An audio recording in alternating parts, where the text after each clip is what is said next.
So really importantly, it doesn't make the coach redundant, but it does pretty radically alter the job of the coach and of the educator. So it changes the role of the coach from being the source of knowledge or the source of the correct solution. It changes their role from that to being a designer of environments, right, and a designer of constraints.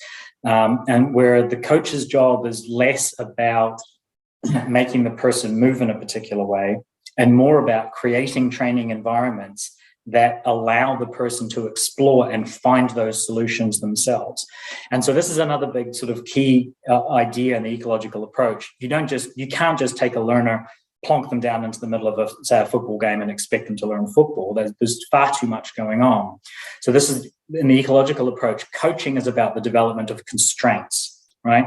And the idea of a constraint is simply what you're doing is you're trying to create a smaller version of some aspect of the game that within the bounds of that constraint still has all the interesting stuff going on in it, all the elements that would be present on game day, but you've constrained it so that, say, there's only a few of those available.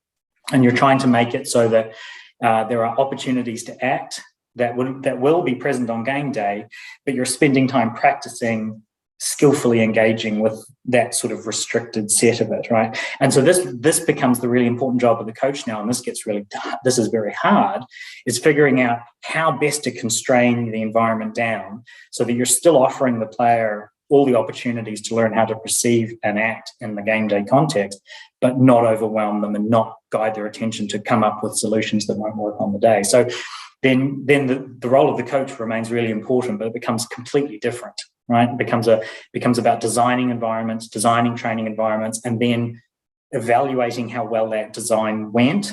And sometimes they work and sometimes they don't, because when you let people explore those spaces, they sometimes come up with ways of solving the task that never even occurred to you.